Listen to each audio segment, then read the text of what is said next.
আল্লাহ পাক রব্বুল আলামিন বলেন, যারা এইভাবে শুধু দুনিয়া নিয়ে পড়ে থাকবে, আল্লাহ তাআলা বলেন লা তারাউন্নাল জাহিম। আল্লাহ পাক রব্বুল আলামিন বলতেছেন, ও বান্দারা তোমরা সতর্ক হও, তোমরা যদি এইভাবে দুনিয়ার প্রাচুর্য নিয়ে পড়ে থাকো, তাহলে তোমাদের জন্য অপেক্ষা করছে জাহান্নামের আগুন। কিসের আগুন?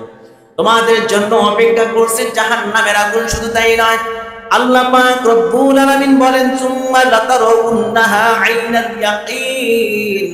আল্লাহ পাক রব্বুল আলামিন বলেন, তোমরা চাক্ষুষ দেখিতেই পাইবা জাহান্নামের আগুন, তোমরা স্বচক্ষে জাহান্নামের আগুন দেখতে পাইবা। আল্লাহ পাক রব্বুল আলামিন যারা দুনিয়ার প্রাচুর্য নিয়েই শুধু পড়ে আছে, ইবাদতের দিকে আমাদের খেয়াল নাই, বন্দেগীর দিকে খেয়াল নাই, আল্লাহ পাক রব্বুল আলামিন ওই দুনিয়াদারি ব্যক্তিদেরকে সতর্ক করে দিয়েছেন। আল্লাহ পাক রব্বুল আলামিন বলে দিয়েছেন, তোমরা অচিরে জাহান্নামের আগুন দেখবা। কি করবা? জাহান্নামের আগুন দেখবা। একবার জিবরাইল আলাইহিস সালাম জাহান্নামের আগুন নয়, শুধু যদি জাহান্নামের ধোঁয়া একবার দেখে বান্দা পাগলের মতো হয়ে যাবে, পাগলের মতো হয়ে যাবে। জিবরাইল আলাইহিস সালাম একবার পয়গম্বর রাহমাতুল লিল আলামিনের কাছে আসছে। আসার পর মায়ার নবী বলেন, মান আনতা, তুমি কে? জিবরাইল বলে, আনা জিবরাইল। ও হাবিব, আমি তো জিবরাইল। মায়ার নবী একবার নয়, দুইবার নয়, কয়বার প্রশ্ন করেছেন। মান আনতা, মান আনতা, তুমি কি? তিনবার প্রশ্ন করেছেন। জিবরাইল আলাইহিস সালাম বলে, ও হাবিব, আমি তো একবার নয়, অনেকবার, অসংখ্যবার আপনার কাছে আসলাম, আপনি কি আমাকে চিনতে পারছেন না?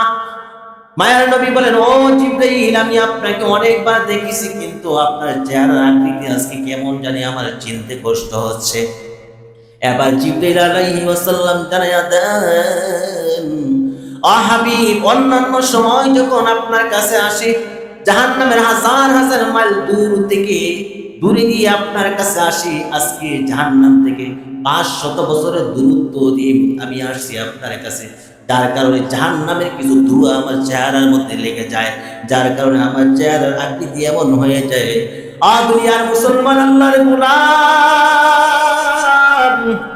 জাহান্নামের একটু ধোঁয়ার কারণে যদি চেহারার আকৃতি এমন হয়ে যায়, আর বনি আদম আমরা কোনো আমল করলাম না, নেক আমল করলাম না, একবারের জন্য মৃত্যুর কথা স্মরণ করলাম না, কবরের কথা স্মরণ করলাম না, আমাদের কি উপায় হবে? একবারও ভেবেছেন? মাত্র জিবরাইল আলাইহিস সালামের চেহারার মধ্যে 500 দূরত্বের রাস্তা দিয়ে আসার কারণে একটু ধোঁয়া লাগছে, ধোঁয়ার কারণে চেহারার আকৃতি পাল্টায়া গেছে। দুনিয়ার মুসলমান, আল্লাহর গোলাম, এই জন্য আল্লাহ পাক রব্বুল আলামিন বলেন, লা তারাউন্নাল জাহিম। আল্লাহ পাক রব্বুল আলামিন জানিয়ে দিয়েছেন, ও বনি আদমের দল, তোমরা ভালো করে শুনে রাখো, যারা শুধু দুনিয়ার প্রাচুর্য নিয়ে পড়ে রইলা, তোমরা অচিরেই জাহান্নামের আগুন দেখবা, অচিরেই জাহান্নামের মধ্যে প্রবেশ করতে হবে। ও দুনিয়ার মুসলমান, আল্লাহর গোলাম, লাইসা লাহুম তুআমুন ইল্লা মিন দরিব। জাহান্নামের খাদ্য কি হবে? কাঁটাযুক্ত ঘাস। কি হবে? জাক্কুম ফল। এটা কি জানেন? এক ধরনের কাঁটা জাতীয়, এটা মুখে নিলেই অবস্থা খারাপ হয়ে যাবে। জাহান্নামীদের যখন ক্ষুধা লাগবে, ক্ষুধা লাগার পর বলবে, আল্লাহ, ক্ষুধার জ্বালায় আর বাঁচতে পারতেছি না, আল্লাহ আমাদেরকে খাদ্যের ব্যবস্থা করে দাও। 50,000 বছর পরে আল্লাহ তাআলা জাক্কুম ফলের ব্যবস্থা করবেন। এই ফলটা কাঁটা দ্বারা বিষাক্ত ফল, এই ফল মুখে দিয়ে নারী বুড়ি আর যা কিছু আছে সব কিছু ছিঁড়ে ফিরে যাবে। নাউজুবিল্লাহ। এই কাঁটা যখন গলার মধ্যে আটকে যাবে, আল্লাহকে বলবে, আল্লাহ গো, কি খাদ্য চাইলা, আমার কি দিলা, আর বাঁচতে পারতেছি না গো আল্লাহ, গলার মধ্যে আটকে রয়েছে, একটু পানির ব্যবস্থা করে দাও। আল্লাহ পাক রব্বুল আলামিন জাহান্নামীদেরকে পানি দিবেন। এই পানি হলো ভুজ মরক্ত যা কিছু আছে, এইগুলি হবে জাহান্নামীদের জন্য পানি। নাউজুবিল্লাহ। দুনিয়ার মুসলমান, আল্লাহর গোলাম, কেমন লাগে না শুনতে? কেমন লাগে?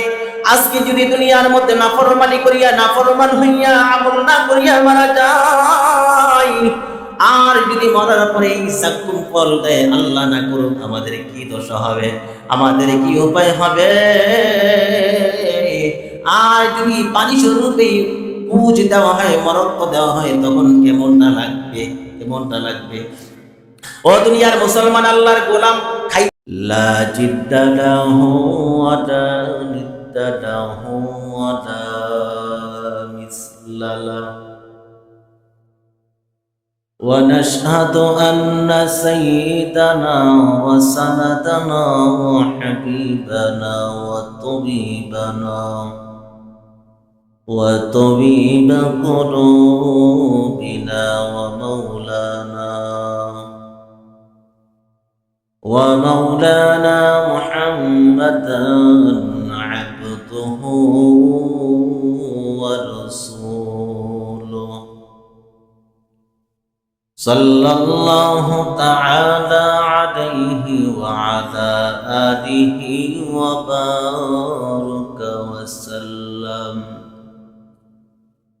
وبارك وسلم تسليما كثيرا الذي أرسله الله تعالى بالحق بشيرا ونذيرا وداعيا إلى الله بإذنه وسراجا منيرا. أما بعد فأعوذ بالله من الشيطان الرجيم. بسم الله الرحمن الرحيم.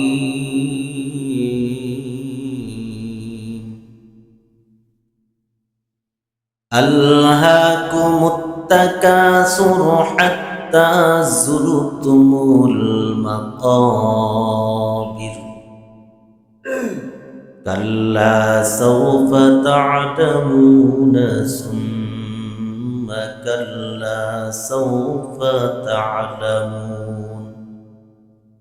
وقال عليه الصلاة والسلام اللهم صل على محمد وعلى آل محمد كما صليت على إبراهيم وعلى آل إبراهيم إنك حميد مجيد. اللهم بارك على محمد وعلى آل محمد كما باركت على إبراهيم وعلى آل إبراهيم إنك حميد مجيد. الحمد لله. আল্লাহ পাক রব্বুল আলামিনের দরবারে অসংখ্য অগণিত শুকরিয়া। আল্লাহ তাআলা আমাদেরকে আপনার মসজিদে আসার বসার তৌফিক দান করেছেন। এই জন্য অন্তরস্থল থেকে আবারও শুকরিয়া জ্ঞাপন করি আলহামদুলিল্লাহ। সম্মানিত উপস্থিতি, আমরা গত সপ্তাহে সূরাতুত তাকাসুরের তাফসীর করতেছিলাম। প্রথম আয়াতের কিছু অংশ পর্যন্ত তাফসীর করেছি। ইনশাআল্লাহ আজকেও এর পরের থেকেই তাফসীর চলবে। সকলে বলি ইনশাআল্লাহ। আল্লাহ তাআলা কি বলেছেন? আল্লাহকুম মুত্তাকাসুর, বান্দাদেরকে বলে দিয়েছেন তোমরা দুনিয়ার লোভে পড়ে, প্রাচুর্যের প্রতিযোগিতায় পড়ে আমার ইবাদত থেকে, আমি আল্লাহ থেকে অনেক দূরে সরে গিয়েছ। আরে নবীর উম্মতের দল, এই যে প্রাচুর্যটার একটা সীমানা, একটা রেখা দিয়ে ইমাম গাজ্জালী রাহমাতুল্লাহি আলাইহি খুব চমৎকার একটা ওনার কিতাবের মতো উপদেশ তুলে ধরেছেন। ইমাম গাজ্জালী রাহমাতুল্লাহি আলাইহি বলেন, আল্লাহর এক বান্দা ঘর থেকে বাইর হয়ে রাস্তা দিয়ে হাঁটছে। এমন সময় দেখে পিছন থেকে একটা বাঘ তাকে ধাওয়া করছে, তাড়া করছে। আল্লাহর বান্দা যখন দেখলেন এই বাঘ তার পিছনে ছুটছে, তাকে ধাওয়া করছে, আল্লাহর বান্দা এবার দৌড়াইতে লাগলেন আর ভাবলেন কি করা যায়। দৌড়ায় আর তাকায়, আশ্রয় নেওয়ার মতনই কোনো স্থান পাওয়া যায়, এমন কোন গাছ পাওয়া যায়, ওই গাছের ওপর উঠে আল্লাহর বান্দা আশ্রয় নিবে। এইভাবে তাকায় আর দৌড়াচ্ছে। হঠাৎ করে তাকায়া দেখে সামনে একটা কূপ দেখা যাচ্ছে। আল্লাহর বান্দা ভাবলো, আমার যদি বাঁচতে হয় এই কূপের মধ্যে আমাকে ঝাঁপ দিতে হবে। আমি কূপের মধ্যে ঝাঁপ দিয়ে পড়ে থাকবো, আর বাঘ যখন ক্লান্ত হয়ে আমাকে ধরতে না পারবে, বাঘ চলে যাবে, আমি কূপ থেকে উঠে যাব। আল্লাহর বান্দা যা মনে মনে ভাবলেন তা করার জন্য কূপের কাছে গেলেন। আল্লাহর কি কারিশমা, কূপের তলের দিকে তুলে তাকায়া দেখে কালনাগিনী একটা সাপ সাঁতার কাটছে। এরে নবীর উম্মতের দল, কোন আল্লাহর বান্দা যদি দেখে কোন পুষ্করির মতো তার সামনে একটা বড় ধরনের সাপ, ওই আল্লাহর বান্দা কি এটার মধ্যে নামবে না? আল্লাহর এই বান্দা যখন কূপের মধ্যে দেখলেন কালনাগিনী সাপ, এখন আরো টেনশনে পড়ে গেল। আল্লাহর বান্দা এবার তাকায়া দেখে এই কূপের পার থেকে অনেক বড় বড় কিছু ঘাস ঝুলে আছে কূপের মধ্যে। আল্লাহর বান্দা ভাবলেন, আমাকে যদি বাঁচতে হয় নিচেও নামা যাবে না, ওপরেও থাকা যাবে না, এই ঘাসগুলি ধরে আমি ঝুলে থাকবো, আর বাঘ চলে যাবে, আমি উঠে আসব। আল্লাহর বান্দা যেমন মনে মনে ধারণা করলেন, কাজও তেমনই করলেন। আল্লাহর বান্দা এই ঘাসগুলি ধরে কূপের মধ্যে ঝাঁপ দিলেন, লটকিয়ে রইলেন। ও দুনিয়ার মুসলমান, আল্লাহর গোলাম, আল্লাহর বান্দা এবার কি করলেন, ঘাসের মধ্যে ধরে ঝুলে রইলেন। উপরে দিয়ে তাকায়া দেখে দুইটা ইঁদুর, একটা কালো ইঁদুর আর একটা সাদা ইঁদুর ওই গাছগুলিকে কাটতেছে, যে গাছগুলির মধ্যে ধরে ঝুলে আছে। এবার মনে করেন আপনার আমার বেলাও যদি এমন হয়, আমরা কেমন করব, আমাদের মন মানসিকতা কেমন হবে? আল্লাহর বান্দা বড় টেনশনে পড়ে গেলেন। নিচে কালনাগিনী সাপ, উপরে কি বাঘ, আর উপর যে গাছের মধ্যে ঝুলে আছে ওই গাছগুলি দুইটা ইঁদুর কাটতেছে, কর্তন করতেছে। আল্লাহর বান্দা বড় টেনশনে পড়ে গেলেন। এদিকে তাকায়, ডানে তাকায়, বামে তাকায়, কি করা যায়? তাকায়া দেখলেন একটা মৌমাছির বাচ্চা। ওই মৌমাছির মধ্যে কোনো মৌমাছি নাই, কিন্তু এটার মধ্যে কিছু সামান্য মধু দেখা যাচ্ছে। ওই আল্লাহর বান্দা গাছের মধ্যে ঝুলে ঝুলেই ওই যে কিছু মধু দেখা যাচ্ছে, ওই মধুর গুলি এক হাত দিয়ে গাছে ধরে আছে, আর এক হাতের আঙ্গুল দিয়ে চেটে চেটে খাচ্ছে। ওই আল্লাহর বান্দার নিশে এখন মধুর দিকে, কিন্তু উপরে কি বাঘ, নিচে কালনাগিনী সাপ। আর যে গাছের মধ্যে ঝুলে আছে ওই গাছগুলি দুইটা ইঁদুর কর্তন করতেছে, কোনো খোঁজ খবর নাই। ইমাম গাজ্জালী রাহমাতুল্লাহি আলাইহি বলেন, ও দুনিয়ার মানুষেরা শুনো, যেই ব্যক্তিটা দৌড়াইলো ওই ব্যক্তিটা হলো তুমি নিজেই, আর যেই বাঘ ধাওয়া করলো ওই বাঘ হলো জমদূত, আর কালনাগিনী যে কূপের ভিতরে সাঁতার কাটছে ওই কালনাগিনী সাপ হলো জাহান্নামের সাপ। কিসের সাপ? কবরের শাস্তি, জাহান্নামের সাপ। আর ওই যে গাছগুলির মধ্যে ধরে ঝুলে আসো, ওই গাছগুলি হলো তোমার হায়াত, তোমার কি হায়াত। আর যেই ইঁদুরগুলি, কালো ইঁদুর সাদা ইঁদুর মিলে, দুইটা ইঁদুর মিলে গাছগুলি কর্তন করতেছে, ওই ইঁদুরগুলি হলো দিন আর রাত। আস্তে আস্তে করে তোমার থেকে দিন যাচ্ছে, রাত আসতেছে, রাত যাচ্ছে, দিন আসছে। আল্লাহ তাআলা তোমাকে আমাকে যে হায়াত দিয়েছে, নির্দিষ্ট কিছু হায়াত দিয়েছে, এই হায়াতগুলি আস্তে আস্তে ফুরিয়ে যাচ্ছে। এরে বনি আদমের দল, ইমাম গাজ্জালী রহমাতুল্লাহি আলাইহি এটাই বুঝাইতে চেয়েছেন। আল্লাহ কুমুত্তাকাসুর, দুনিয়ার প্রাচুর্য, দুনিয়াটা কতটুকু। আল্লাহর বান্দা বনি আদমের দল দুনিয়ার জন্য যে পাগল, দুনিয়াটা কেমন, সামান্য একটু দুনিয়া।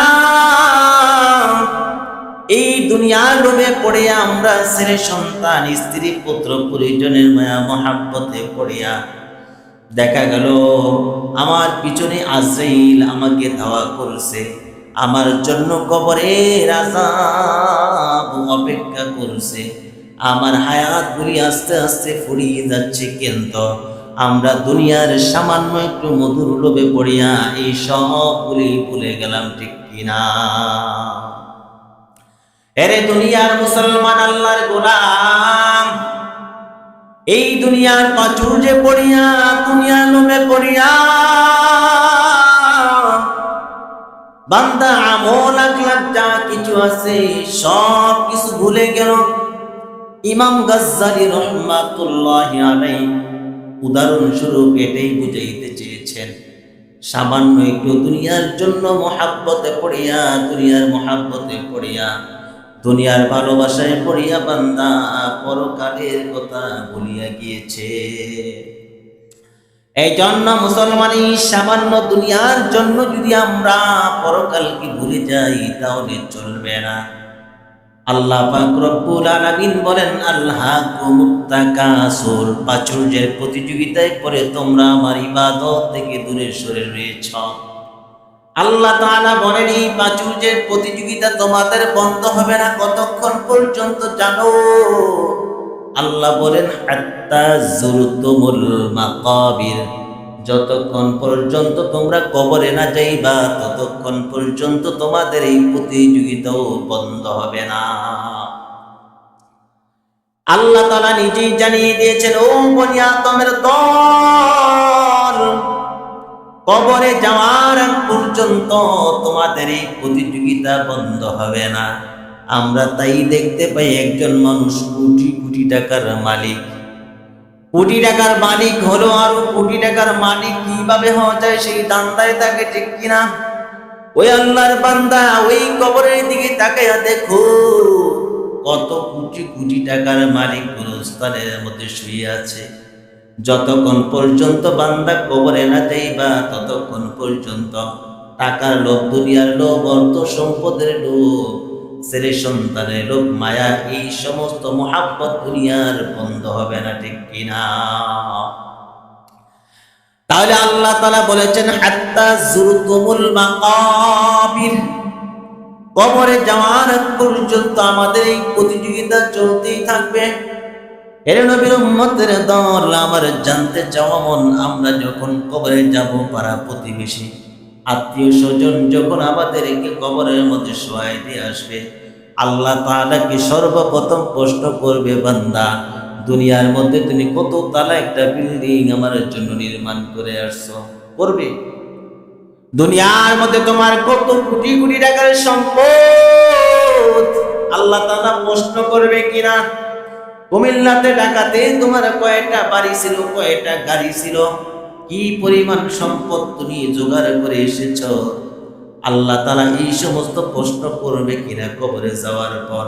বরং কবরে যাওয়ার পর আল্লাহ তাআলা সর্বপ্রথম যে তিনটা প্রশ্ন করবেন, মান রব্বুকা, তোমার রবকে? ইমানদার ব্যক্তিকে যখন এই প্রশ্ন করা হবে, ইমানদার ব্যক্তিকে প্রশ্ন করতে দেরি হবে, ওই আল্লাহর বান্দা উত্তর দিতে দেরি হবে না। এরপরে দ্বিতীয় প্রশ্ন করা হবে, তোমার দিন কি? তুমি কোন ধর্মের ছিলা? বান্দা যদি মুমিন হয়ে থাকে বলবে, দীনি আল ইসলাম, আমার দিন ছিল ইসলাম। তৃতীয় প্রশ্ন করা হবে, মায়ের নবী রাহমাতুল লিল আলামিনকে তুলে ধরা হবে, এরে বান্দা বনি আদমের দল, বলো এই যে লোকটা দেখা যায়, লোকটাকে?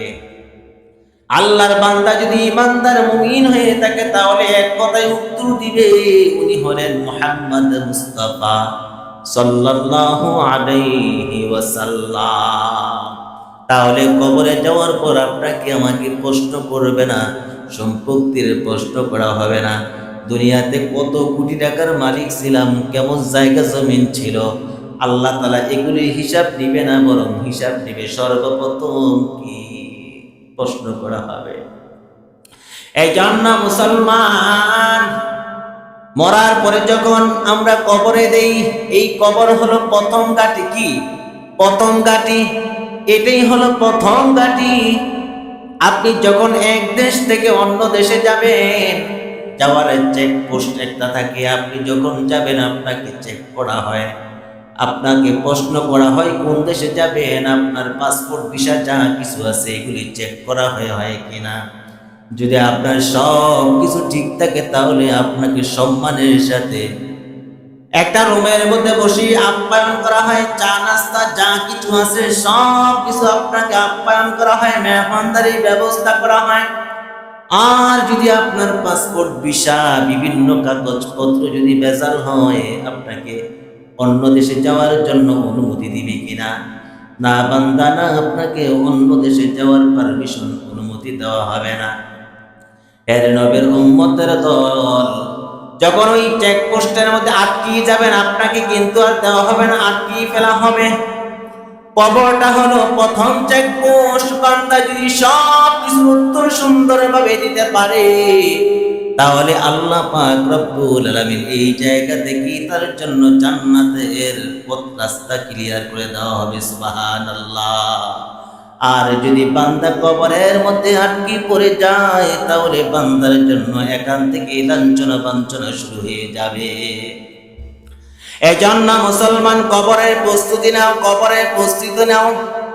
আল্লাহ রাসূল সাল্লাল্লাহু আলাইহি ওয়াসাল্লামের প্রসিদ্ধ সাহাবী হযরত উসমান রাদিয়াল্লাহু তাআলা আনহু নাম শুনেছেন সবাই।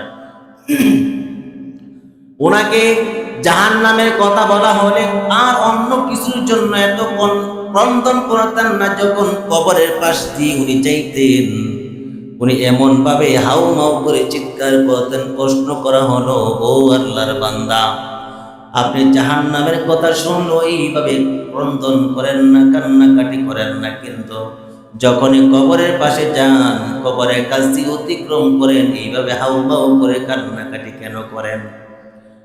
আল্লাহর বান্দা রাসূল সাল্লাল্লাহু আলাইহি ওয়াসাল্লামের সাহাবী উত্তর দিলেন, ও দুনিয়ার মানুষেরা শোনো, আমি যখন মারা যাব, মারা যাওয়ার পর প্রথম ঘাঁটি হলো কবর। কোন আল্লাহর বান্দা যদি এই কবরের মধ্যে আটকে যায়, ওই আল্লাহর বান্দার আর হুঁশ থাকবে না। আর কোন আল্লাহর বান্দা যদি এই কবরের মধ্যে পার হয়ে যেতে পারে তাহলে ওই আল্লাহর বান্দার বাকি পথগুলি সহজ হয়ে যাবে। এজন্য মুসলমান, প্রথম ঘাঁটি হলো কবর। কবরের প্রস্তুতি নাও, তৈয়ারি নাও, নিতে পারবেন তো? আমরা যখন একজন মানুষ যখন মারা যায় কি করে? মানুষ যখন মারা যায়, মায়ের নবী বলেন, ইয়াতবাউল মাইয়িতা সালাসাতুন। একজন ব্যক্তি যখন মারা যায়, ওই ব্যক্তির সাথে সাথে করে তিনটা জিনিস যায় কবর পর্যন্ত। কয়টা? তিনটা জিনিস যায়। এর মধ্যে দুইটা জিনিস ফিরে আসে, আর একটা জিনিস তার সঙ্গী হয় কিনা। মায়ের নবী বলেন, ওই তিনটা জিনিস হলো পরিবার পরিজন, অর্থ সম্পদ এবং নেক আমল। দুইটা জিনিস ফিরে আসে, একটা জিনিস যায়। ওই দুইটা জিনিস হলো তোমার অর্থ সম্পদ, তোমার পরিবার পরিজন যারা আছে সবাই ফিরে আসবে। আর একটা জিনিস তোমার সঙ্গের সাথে হবে, ওইটা হলো নেক আমল। মায়ার নবী হাদিসের ভাষায় এই হাদিসটাকে আরো চমৎকার আকারে সুন্দরভাবে উপস্থাপনা করেছেন। মায়ের নবী বলেন, ওরে উম্মতের দল, এই হাদিসটাকে আরো সুন্দরভাবে বুঝো। বন্ধু কয়জন? তিনজন। এক নাম্বার বন্ধু হলো আপনার টাকা পয়সা। এই যে টাকা পয়সার জন্য এত কষ্ট করি, সকালবেলা উঠে অফিস আদালতে কাজকর্মের মধ্যে লিপ্ত হই, সন্ধ্যা পর্যন্ত করি কিনা, সারাদিন শুধু টাকার পিছনে দৌড়াই। প্রথম বন্ধু হলো টাকা। মরার সময় প্রথম বন্ধুকে প্রশ্ন করে বলে, বন্ধু, আমি তোমাকে অর্জন করার জন্য, কামাই করার জন্য আমার জীবনটা তোমার পিছনে ব্যয় করে দিলাম। বালেগ হওয়ার পর থেকে নিয়ে মৃত্যুর আগ পর্যন্ত তোমার পিছনে আমি আমার যতটুকু মূল্যবান সময় ছিল সমস্ত সময়গুলি তোমার পিছনে ব্যয় করালাম। বন্ধু বলে, বন্ধু, তুমি আমার পিছনে সময় দিয়েছো, ভালো কথা, কিন্তু বন্ধু তুমি জানো আমাকে মানুষ ভালোবাসতে চায়, আমি তাকে ভালোবাসা দিই, কিন্তু আমি তাকে দেল থেকে ভালোবাসি না। তুমি যখন মারা যাবা, তুমি মারা যাওয়ার সাথে সাথে আমি আরেকজনের সাথে সম্পর্ক গড়ে তুলবো, ঠিক কিনা?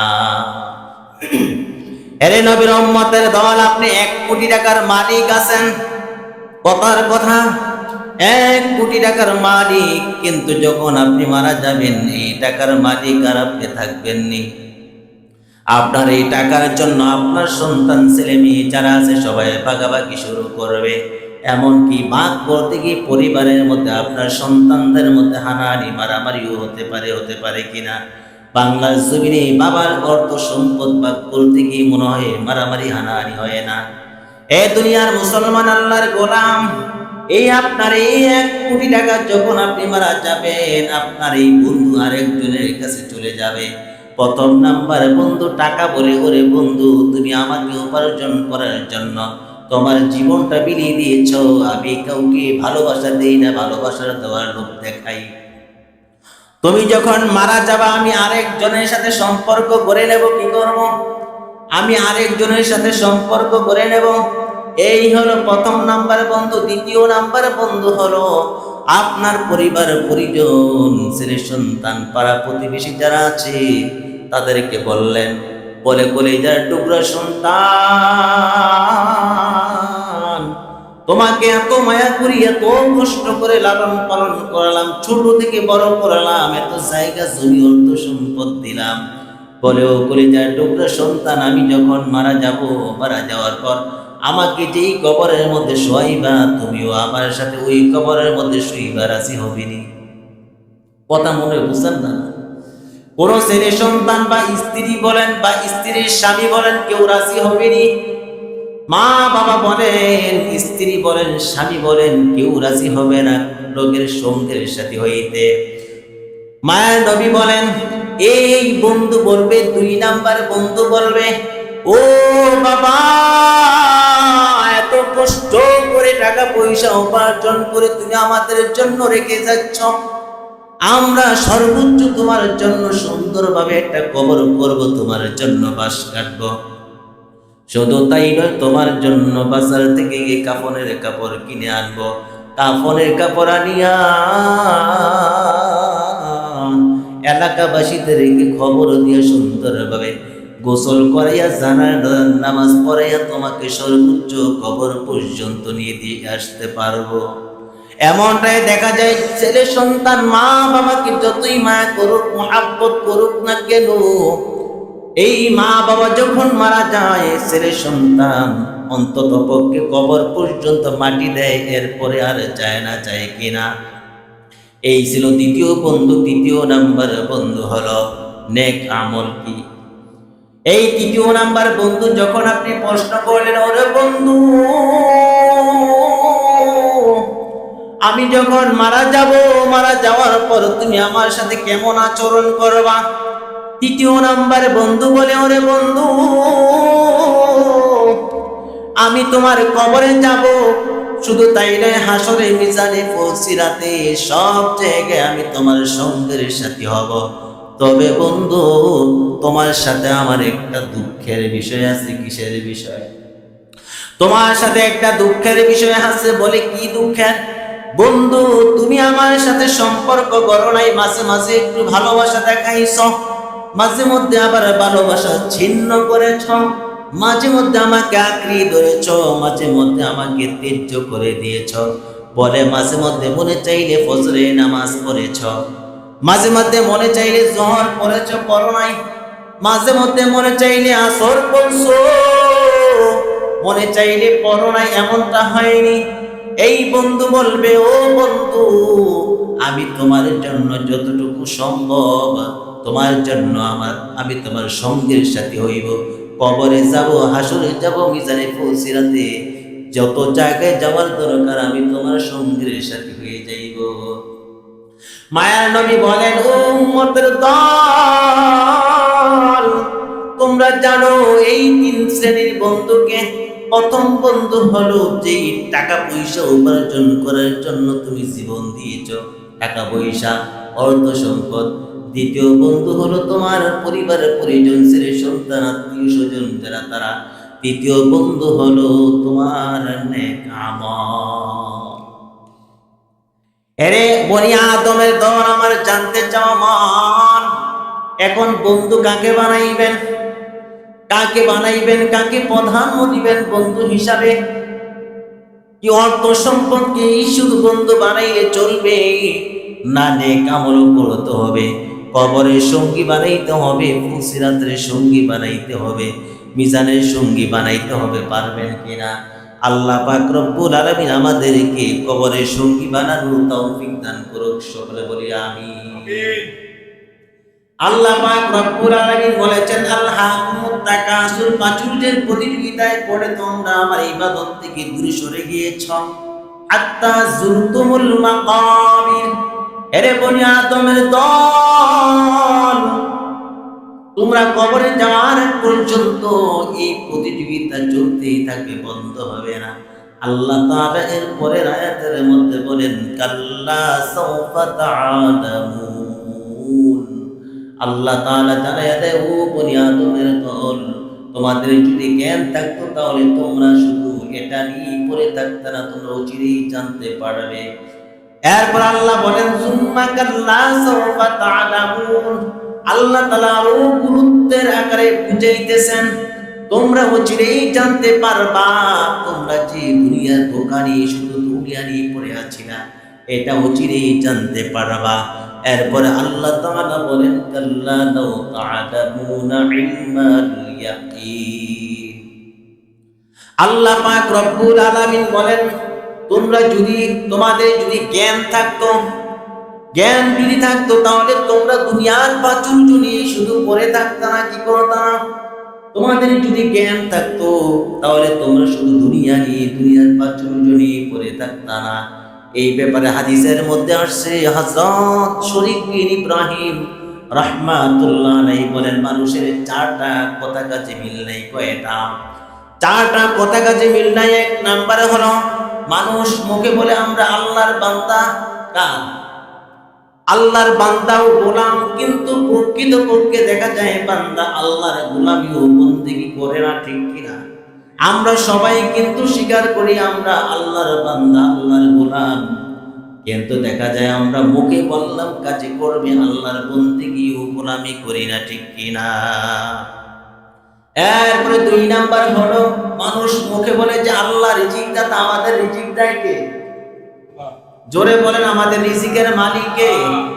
আল্লাহ মুখে বলেছি, কিন্তু বান্দার কাছে যখন অর্থ থাকে, সম্পদ থাকে, বিশ্বাস শিথিল হয়ে যায়, ঠিক কিনা? তখন আর ওই জিনিসটা বিশ্বাস করতে চায় না। যখন হাতে অর্থ সম্পদ থাকে, টাকা পয়সা থাকে, ডোল ভরা ধান থাকে, চাল থাকে, তখন আর এই বিশ্বাস শিথিল হয়ে যায়, ঠিক কিনা? এরে নবীর উম্মতের দল, তোমার এত টাকা পয়সা অর্থ সম্পদ কে দিল? কে দিয়েছে? আল্লাহ। এই বিশ্বাস সব সময় রাখতে হবে। এরপরে মানুষ মুখে বলে দুনিয়া থেকে পরকাল উত্তম, বলে কিনা? অথচ মুখে বলে দুনিয়া থেকে পরকাল উত্তম, কিন্তু বান্দা সারা দিন বড় দুনিয়ার প্রাচুর্য ইনকাম নিয়ে ব্যস্ত, ঠিক কিনা? আমরা মুখে বললাম দুনিয়া থেকে পরকাল উত্তম, কিন্তু নামাজ পড়লাম না, রোজা রাখলাম না, আল্লাহর ইবাদত বন্দেগী করলাম না, শুধু দুনিয়ার প্রাচুর্য নিয়ে পড়ে রইলাম, ঠিক কিনা? এরপরে 4 নাম্বার হলো, মানুষ মুখে বলে মৃত্যু সকলের জন্য অবধারিত। এটা আমরা বিশ্বাস করিনি। সবাই মুখে বলেন যে আমরা যে কোনো মুহূর্তে মৃত্যুবরণ করতে পারি কিনা, কিন্তু আমাদের চালচলন, কথাবার্তা, ওঠা বসা দেখলে মনে হয় না যে আমরা কখনো মৃত্যুবরণ করব, এরকমটা মনে হয় না। শরীফ বিন ইব্রাহিম শাকিব রাহমাতুল্লাহ আলাইহি বলেন, মানুষের কথা কাজে চারটা জিনিস মিল নাই। মানুষ মুখে এগুলি বলে কিন্তু তেল তারা বিশ্বাস করে না, স্বীকার করে না, ঠিক কিনা? আরেক হাদিসের মধ্যে এসেছে, মায়ের নবী বলেন, যখন সকাল বেলা সূর্য উদিত হয়, এই সূর্য এলানি বলতে থাকে, ঘোষণা করে দেয়, ও বনি আদমের দল শুনো, এমনও হতে পারে আজকের এই দিনটাই তোমার শেষ দিন। কি দিন? আজকের এই দিনটাই তোমার শেষ দিন। এই দিনে তুমি যা কিছু করার নেই আমল করে নাও। সূর্য যখন উদিত হয় এইভাবে এলান করতে থাকে আর বলতে থাকে, বড় দুঃখ মুসলমান, এমনও হতে পারে আজকের এই দিনটাও আমাদের কারোর জন্য শেষ দিন হতে পারে, পারে কিনা? কিন্তু এই দিনটা আমরা ফিকির করি, কিভাবে আমি স্বাবলম্বী হব, আমার সন্তানের কিভাবে অত কোটি টাকা পয়সা ভবিষ্যৎ জোগাড় করে দিয়ে যাবো, সেটা ফিকির করে। কিন্তু বান্দা কেমন বোকা, কেমন বোকা, সন্তানের জন্য ভবিষ্যৎ চিন্তা করে, কিন্তু নিজের যে এক সেকেন্ডের ভরসা নাই, কবরের মধ্যে জীবনকে জীবন সব সময় থাকতে হবে, নিজের কোনো ফিকির করে না।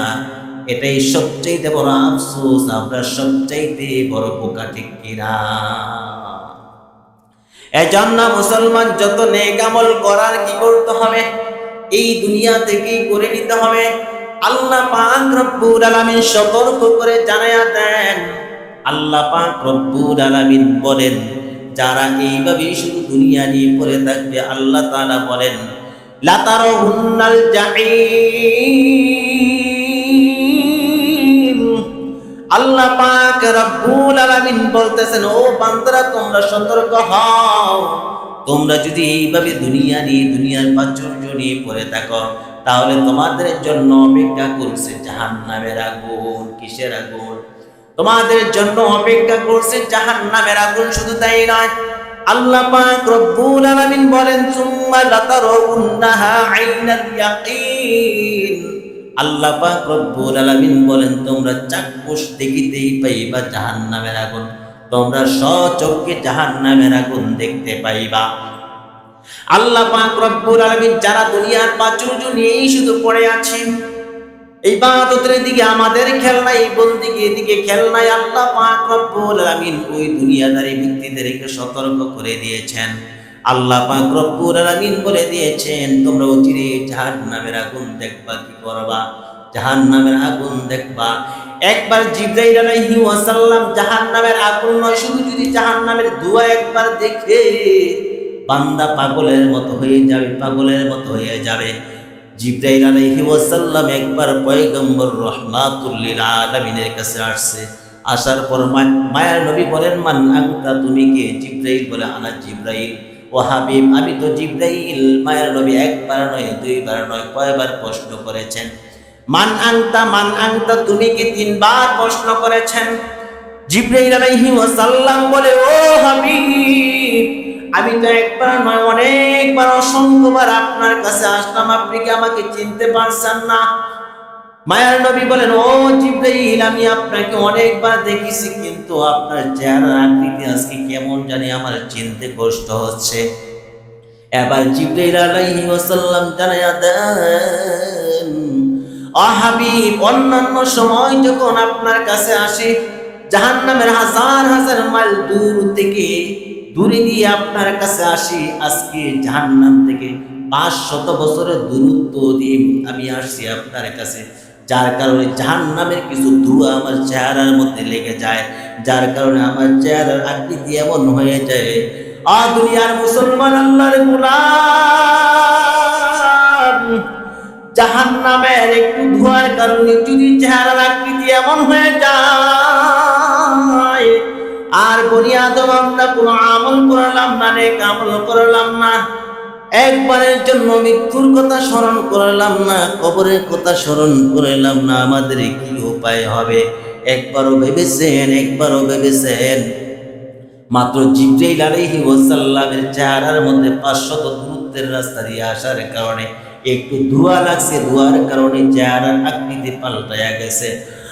দুনিয়ার মুসলমান, আল্লাহর গোলাম, এই জন্য আল্লাহ পাক রব্বুল আলামিন বলেন, লাতারাউন্নাল জাহিম। আল্লাহ পাক রব্বুল আলামিন জানিয়ে দিয়েছেন, ও বনি আদমের দল, তোমরা ভালো করে শুনে রাখো, যারা শুধু দুনিয়ার পাঁচজন জড়িয়ে পড়ে রইলা, তোমরা অচিরেই জাহান্নামের আগুন দেখবা, অচিরেই জাহান্নামের মধ্যে প্রবেশ করতে হবে। ও দুনিয়ার মুসলমান, আল্লাহর গোলাম, লাইসা লাহুম তুআমুন ইল্লা মিন দরিব। জাহান্নামের খাদ্য কি হবে? কাঁটাযুক্ত ঘাস। কি হবে? জাক্কুম ফল। এটা কি জানে? এক ধরনের কাঁটা জাতীয়, এটা মুখে দিলেই অবস্থা খারাপ হয়ে যাবে।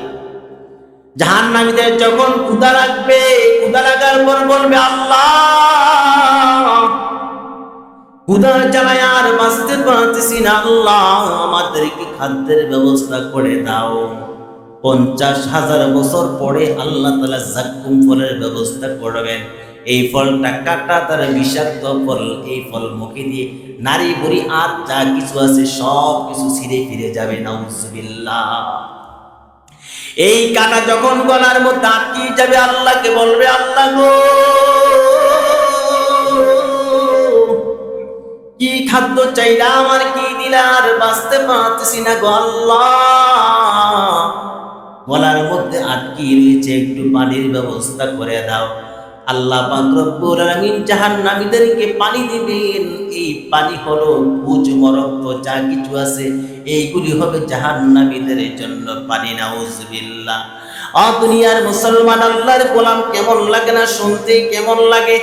আজকে যদি দুনিয়ার মধ্যে নাফরমানি করিয়া, নাফরমান হইয়া, আমল না করিয়া মারা যায়, আর যদি মরার পরে এই জাক্কুম ফল দেয়, আল্লাহ না করুক, আমাদের কি দশা হবে?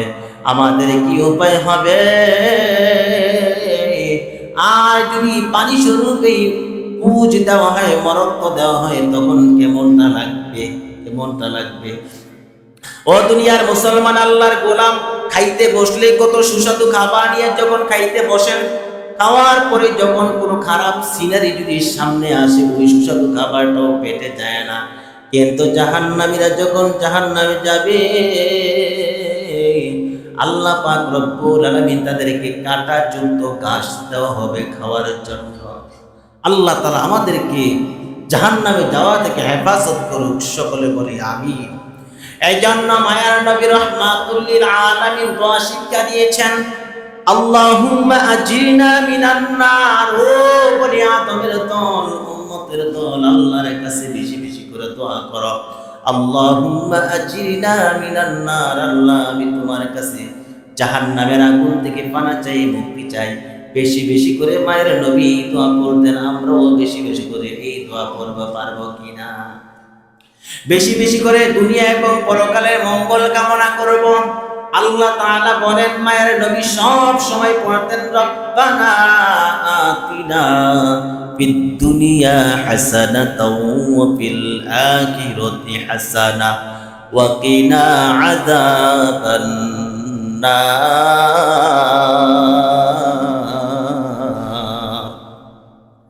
মায়ের নবী সব সময় এই দোয়াটা পড়তেন, বলে, আল্লাহ তোমার কাছে দুনিয়ার মঙ্গলও চাই, পরকালের মঙ্গলও চাই, ওয়াকিনা আযাবান নার। আল্লাহ, জাহান্নামের আগুন থেকে তোমার কাছে পানা চাই, মুক্তি চাই। রাহমাতুল লিল আলামিন সব সময় দুনিয়ার মঙ্গল চেয়েছে, পরকালেরও মঙ্গল চেয়েছে, জাহান্নামের আগুন থেকেও আল্লাহর কাছে পানা চেয়েছে, মুক্তি চেয়েছে। এই আয়াতের প্রাসঙ্গিক হিসাবে তাফসীরের কিতাবের মধ্যে এসেছে, আল্লাহর এক বান্দা অসুস্থ হয়েছে। কি হয়েছে? আল্লাহর বান্দা অসুস্থ হয়েছে। হওয়ার পর রাহমাতুল লিল আলামিনের কানে খবর আসলো যে এমন এমন বিষয়, আপনার এক সাহাবী, আপনার এক উম্মত অনেক দিন যাবত অসুস্থ। মায়ের নবী শুনে আল্লাহর বান্দাকে দেখতে গেলেন। যাওয়ার পর দেখলেন আল্লাহর বান্দা একেবারে জীর্ণ শীর্ণ হয়ে গেছে, বিছানার মধ্যে লেগে গেছে। মায়ের নবী প্রশ্ন করলেন, ওরে উম্মত, ও আল্লাহর বান্দা, তুমি আল্লাহর কাছে এমন কোন কি দোয়া করেছ? ওই আল্লাহর বান্দা জানায় দেয়, ইয়া রাসূলুল্লাহ, ইয়া হাবিবাল্লাহ, আমি আল্লাহর কাছে দোয়া করেছিলাম, বলে, আল্লাহ তুমি মরার পরে যে শাস্তি আমাকে দিতা, ওই শাস্তি দুনিয়াতে আমাকে দিয়ে দাও। নাউজুবিল্লাহ। মায়ার নবী শুনে বললেন, ওরে বান্দা, দুনিয়ার মধ্যে কি এমন কোন মানুষ আছে যে কবরের শাস্তি, জাহান্নামের শাস্তি ভোগ করতে পারবে? এমন হতে পারে আল্লাহ তোমার দোয়া কবুল করে নিয়েছে, যার কারণে তোমার এই পরিণতি হয়েছে, এমন অসুস্থ হয়েছ। এই জন্য মায়ের নবী ওই আল্লাহর বান্দাকে দোয়া শিক্ষা দিলেন, বলে এখন থেকে তুমি সব সময় আল্লাহর কাছে দোয়া করবা, রব্বানা আতিনা ফিদ দুনিয়া হাসানাতাও ওয়া ফিল আখিরাতি হাসানা ওয়া কিনা আযাবান নার। আল্লাহর কাছে বেশি বেশি করে দোয়া করবা, আল্লাহ তোমার কাছে দুনিয়ার মঙ্গল চাই, পরকালের মঙ্গল চাই, জাহান্নামের আযাব থেকেও আল্লাহ তোমার কাছে পানা চাই। ওই আল্লাহর বান্দাকে যখন এই দোয়া শিক্ষা দিলেন, আল্লাহর বান্দা এই দোয়া পড়তে লাগলো, সকাল বিকাল সব সময় শুধু এই দোয়া পড়ে। কিছুদিন পর দেখা গেল মায়ের নবী খোঁজ খবর নিয়ে দেখলেন ওই আল্লাহর বান্দা আস্তে আস্তে ধীরে ধীরে সুস্থ হতে লাগলো। সুবহানাল্লাহ। এই জন্য উম্মতের দল আমি বলবো বেশি বেশি করে দোয়া করবেন, রব্বানা আতিনা ফিদ দুনিয়া হাসানাতাও ওয়া ফিল আখিরাতি হাসানা ওয়া কিনা আযাবান নার। বেশি বেশি করে আল্লাহর কাছে দোয়া করবেন। এরপরে আল্লাহ তাআলা বলেন, বান্দা শুধু তাই নয়, দুনিয়ার প্রাচুর্য বলো, যা কিছু বলো, সব কিছু নিয়ে শুধু যদি পড়ে থাকো শুধু চলবে না। আল্লাহ বলেন, সুম্মা লাতুসআলুন্না ইয়াওমা ইযিন আনিন নাঈম। আল্লাহ পাক রব্বুল আলামিন জানাইয়া দিলেন, ও হাবিব, আপনি আপনার উম্মতদেরকে জানাইয়া দেন, আমি আল্লাহ আপনার উম্মতদেরকে যত নিয়ামত দান করেছি প্রত্যেকটা নিয়ামত সম্পর্কে প্রশ্ন করা হবে। এই আয়াত যখন নাজিল হলো, সাহাবায়ে কেরাম মায়ের নবীকে প্রশ্ন করে, ইয়া হাবিব, আমরা সারাদিন ক্ষুধার যন্ত্রণা ভোগ করতে হয়, কিছু চোখ খাই, কি খাই, কিছু জব খাই, এটার জন্য কি আল্লাহর কাছে জবাব দিতে হবে? আল্লাহ তাআলা জানায়া দিলেন, ও হাবিব, আপনি আপনার উম্মতদেরকে জানায়া দেন, শুধু পানিও না, যাব না, ওই যে পায়ের মধ্যে স্যান্ডেল পড়ে, এই স্যান্ডেলটার জন্য আমি আল্লাহর কাছে জবাব দিতে হবে। লম্বা চূড়া তাফসীর সংক্ষেপ করে দিচ্ছি। শুধু তাই নয়, আল্লাহ তাআলা বলেন, ওয়া ইন তাউদ্দু নি'মাতাল্লাহি লা তুহসুহা। ও বান্দা, তোমরা যদি আমার নেয়ামত গণনা করতে থাকো, আমার নেয়ামতের গণনা করে শেষ করতে পারবা না। শুধু তাই নয়, ইন্নাস সামআ ওয়াল বাসারা ওয়াল ফুআদা কুল্লু উলাইকা কানা আনহু মাসউলা। আল্লাহ বলেন, বান্দা, আমি যে চক্ষু দান করলাম, তোমাদেরকে জবান দান করলাম, কান দান করলাম, এগুলি সম্পর্ক তোমাদেরকে কাল কিয়ামতের দিন প্রশ্ন করা হবে। একটা সিসি ক্যামেরা লাগান চোর ডাকাত থেকে বাঁচার জন্য। কেউ নি চুরি করে, কেউ নি আপনার বাড়িতে ডাকাতি করে, এই জন্য সিসি ক্যামেরা লাগান কিনা? কিন্তু আল্লাহ পাক রব্বুল আলামিন এমন সুন্দর দুইটা সিসি ক্যামেরা আপনাকে আমাকে দান করলো। এই সিসি ক্যামেরার পাওয়ার দেখেন কত দূর পর্যন্ত চলে যায়। আল্লাহ বলেন, ও বান্দা, এই সিসি ক্যামেরা যে দুইটা দিয়ে দিলাম, এগুলির জন্য জবাব দিতে হবে। মায়ের নবী বলেন, এই জন্য আল্লাহর কাছে বেশি বেশি দোয়া করো, আল্লাহুম্মা হাসিবনি হিসাবান ইয়াসীরা। বেশি বেশি করে দোয়া করো, বলে আল্লাহ কাল কিয়ামতের দিন তুমি আমাকে বিনা হিসাবে নাজাতের জরিয়া করিয়া দিও। কিতাবের মধ্যে আসছে, আল্লাহ যদি বান্দার পুঙ্খানুভাবে পরিপূর্ণভাবে হিসাব দিতে থাকে, কোন বান্দা রেহাই পাবে না, পাবে কিনা? এই জন্য আল্লাহর কাছে বেশি বেশি করে দোয়া করা, বলে আল্লাহ তুমি আমাকে বিনা হিসাবে নাজাতের জরিয়া করিয়া দিও, পার করে দিও। আল্লাহ তুমি যদি হিসাব না, আমি গুনাহগার, আল্লাহ কোনোমতি তোমার কাছে ছাড় পাবো না, ছড়তে পারবো না। আমরা যে অপরাধ করেছি, গুনাহ করেছি, যে গুনাহ করতেছি পাহাড় পরিমাণও আমাদের গুনাহ ছেয়ে গিয়েছে। এই জন্য বেশি বেশি করে আল্লাহর কাছে এই দোয়া করব, যাতে আল্লাহ বিনা হিসাবে আমাদেরকে নাজাতের ফয়সালা করে দেয়। সকলে বলে আমিন।